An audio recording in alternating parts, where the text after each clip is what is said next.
Hello everyone. आज हम शिक्षा निर्देशालय राष्ट्रीय राजधानी क्षेत्र दिल्ली का कार्यपत्र 33 करेंगे।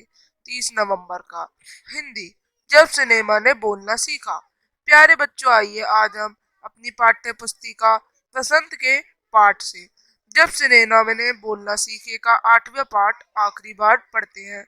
सवाक सिनेमा के नए दौर की शुरुआत करने वाले निर्माता निर्देशक आरदेशिर इतने विनम्र थे कि जब 1956 में आलम आरा के प्रदर्शन के लिए 25 साल पूरे होने पर उन्हें सम्मानित किया गया और उन्हें भारतीय सवाक फिल्म का पिता भी कहा गया।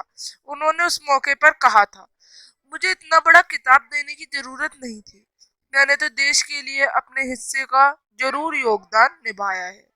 जब पहली बार सिनेमा ने बोलना सीख लिया, सिनेमा में काम करने के लिए पढ़े लिखे अभिनेता अभिनेत्रियों की जरूरत भी शुरू हुई, क्योंकि अब संवाद भी बोलने थे। सिर्फ अभिनय से काम नहीं चलने वाला था। मूक फिल्मों के दौर में तो पहलवान जैसे शरीर वाले, स्टंट करने वाले और उछल कूद करने वाले अभिनेताओं से काम चलाया जाता था। अब उन्हें संवाद बोलना था और गायन की प्रतिभा भी केंद्र होने लगी थी। तो इसलिए आला मारा के बाद आरंभिक सवाक दौर की फिल्में कई गायक अभिनेता बड़े पर्दे पर नजर आने लगे। हिंदू उर्दू भाषाओं का महत्व बढ़ा। सिनेमा में देह और तकनीक की भाषा की जगह जन प्रचलित बोलचाल की भाषाओं का दाखिला हुआ। सिनेमा ज्यादा देसी हुआ, एक तरह की नई आजादी जिससे अभिनेता या अभिनेत्रियों को लोकप्रियता का असर हो उस दौर के दर्शकों पर भी खूब पड़ रहा था। माधुरी नाम की फिल्म में नायिका सुलोचना को हेयर स्टाइल एक बहुत ही अच्छा था। औरतें अपने केश सज्जा यानी जो बाल थे उनको सजाती थी। उसी तरह से आरदेशी रिनाडी की फिल्म में भारतीय के अलावा ईरानी कलाकारों ने भी काम किया। स्वयं आलम आरा में भारत के अलावा श्रीलंका, बर्मा और पश्चिम एशिया में भी फिल्म पसंद की गई।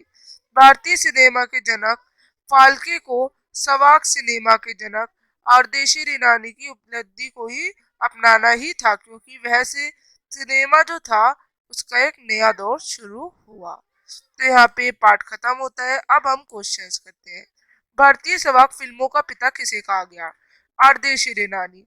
भारतीय सिनेमा का जनक किन्हें माना जाता है? दादा साहेब फाल्के। इस पाठ के लेखक कौन थे? प्रदीप तिवारी। सवाक शब्द में वाक में से सा लगाने के बाद क्या बना? सवाक। अब इसी तरह से स उपसर्ग से अन्य शब्द, तो सतर्क, सचेष्ट, सजग, सजन। अब अगला, मूक सिनेमा तथा सवाक सिनेमा में क्या अंतर है? तो मूक सिनेमा में संवाद नहीं होते, उन्हें दैहिक अभिनय होता है। उसमें क्या होता है? दैनिक अभिनय होता है। दूसरी तरफ बोलती फिल्म में संवाद होते हैं। तो बच्चे आप इस तरह से आंसर्स लिखेंगे। अब हम मिलेंगे अगली वर्कशीट के संग। तब तक के लिए बाय। चैनल को लाइक करें, सब्सक्राइब करें, शेयर करें।